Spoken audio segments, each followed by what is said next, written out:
commentary. It's important to how we understand our great game. But there's commentary rarely heard, the one inside players' heads. In this series, we take you inside the demons' minds, the highs, the lows, the psychological side of the game. This is the Melbourne Mindset, brought to you by IG. So, thanks so much for being with us today. I want to talk about your sort of medical struggles that you've had off the top. I know you haven't spoken too much about it, but just give us an insight into the condition, if you can. Yeah, so I first picked it up when I first got drafted.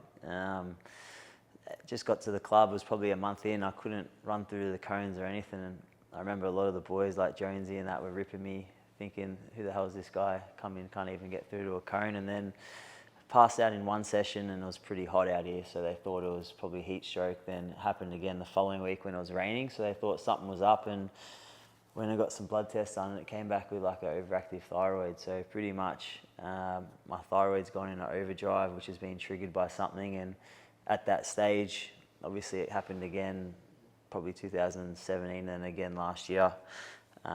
Last year's one as well as the others, I probably lost about 4 or 5 kilos before I even realised. So I've lost all my muscle and all that sort of stuff. And if I'm sitting on the couch how we are now, I go up to get a glass of water and come sit back down, my heart rate would probably be at about 120. So it's not only a risk for your thyroid but your heart as well, in terms of trying to play a game of football or try and train. So you've slogged your guts out as a teenager, and you arrive in the big time. You're 18 years of age, and suddenly you've copped this, the first hurdle to overcome. What's that like? To be honest, I was pretty relieved once something came back that it wasn't well, because I was thinking, what the hell's going on? I can't get through to a cone, I can't get through to a drill. And it sort of put into perspective pretty quick that how things could get taken away relatively quick. So I spent the first 4 or 5 months in rehab, and then slowly got myself going. But yeah, like you said, as an 18-year-old coming in, it's probably not your ideal start, but it's all part of the journey. And now it's a management thing. I mean, how is it controlled? Yeah, like obviously the regular blood tests start to drop off as the levels stabilise. So I had probably from 2000 and, like I said, 17, six years of no dramas.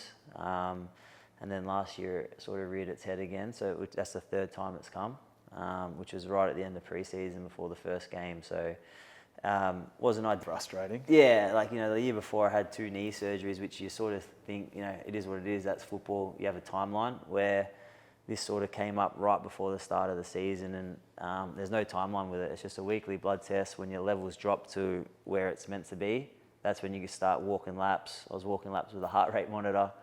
And you're slowly building up. But the frustrating thing is probably just being stuck on the couch, knowing you've just lost pretty much all your muscle and that leading into a season. What did you have to keep reminding yourself in terms of mentality and keeping yourself positive? Yeah, there's a lot of stuff. Simple things once I could get going is just reading books or journaling, trying to find ways to find positives and stuff, and just going back on the things I'm grateful for. I'm lucky to be able to play football, and obviously that's taken away, I know, for a short period of time, but like I said, there's a lot of things going on around the world that's worse than that, so I just take the positives out of it. So a lot of people watching this will encounter obstacles in their everyday life. How did you attack? Yeah, I guess that it did impact everyday life a bit, because I couldn't get out and do the things I want to do in terms of going for a walk down the beach or that sort of stuff. I was on the couch for a good sort of 4 or 5 weeks, and obviously I'm pretty close with the family and all that sort of stuff, so I had great support around me. But at the same time, you just got to find ways to find the positive in it. And how do you deal with the unpredictability of that condition?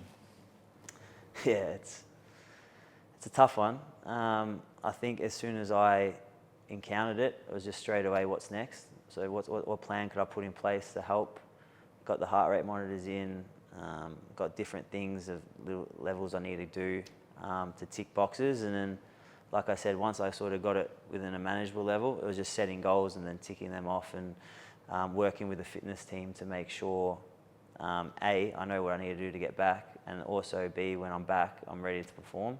Had another hiccup along the way with the surgery, which wasn't ideal, but getting back going, it was probably a bit quicker than I thought I would, which was good. In that instance, is there someone or something that helps you improve your mindset?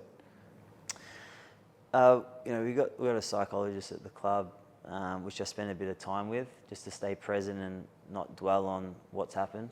It's just know what could you control, and what can't you control. The things you can't control, put it to the side and just focus on what you could do. And I think once I sort of got that into my head, because I had a few days where I was a bit all over the shop, because it obviously came out of nothing. We just chucked that blood test in at the end of the day just for the sake of it. So it's just, like I said, finding what I can control, and that was making sure I'm getting enough rest, sleeping right, eating what I need to do to help those levels drop, and that was what I focused on. In terms of mindset, it can be an interesting journey, and given what you've been through, hopefully you're out the other end now.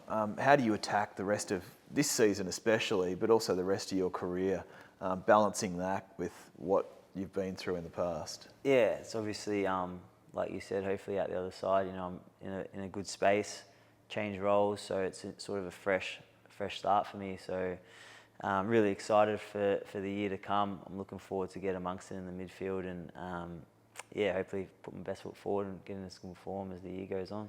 Christian Salem, thanks so much for joining us. Thanks, mate. Appreciate it.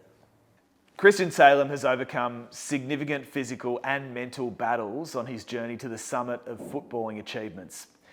That dedication to his craft and perseverance in the face of overwhelming obstacles is as critical for traders as it is for our Ds.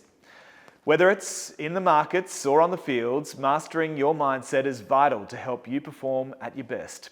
Thanks to Melbourne's official trading partner, IG, this is the Melbourne Mindset.